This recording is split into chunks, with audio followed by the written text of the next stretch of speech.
Hello everyone, Michael Leibson here coming to you live from MKE News in New York City. The year is 2000. As we transition into a new century, we at MKE News thought it would be suitable to reminisce over our society within the Big Apple and comprehend how it led us into our modern day lives.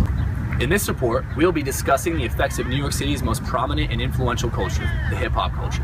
Hip-hop was pioneered directly out of New York City, and throughout the 80s and 90s spread around the nation as a worldwide phenomenon. It is important to understand that hip-hop culture digs far beyond the music industry, yielding expression through fashion, dancing, poetry, and graffiti. The critical question is, was the prevalence of hip-hop culture in the 80s and 90s beneficial or detrimental to society in New York City? Let's take a look. One for the trouble, two for the bass. You know the style tip, it's time to flip this. I like my beats hard like 2-day-old.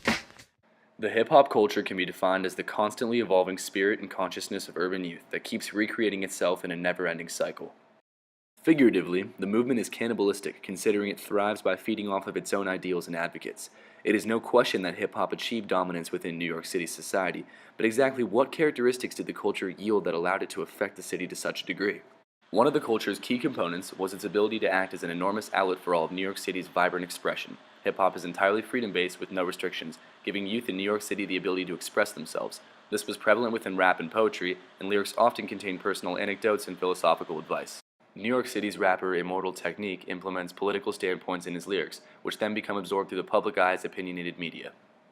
I'm stuck inside the future, and life is chaotic. The government is psychotically racist and robotic. The matrix of entrapment is socio-economic. Neurotic conspiracy theory becomes reality. Graffiti was also an extremely vital aspect of hip-hop in terms of expression.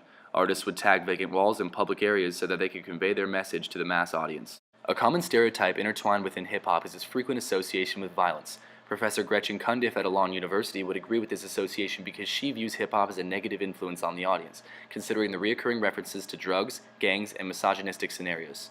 Big L, a rapper from Harlem, was notorious within hip-hop for his intense, violent lyricism and his heavy involvement amongst the street scene. Mad cause I be sexing divas. I should pull this pistol out and make you touch your sneakers. I'm on some cool out shit, but I will pull this tool out quick and put some holes in your new outfit. You frontin' hard.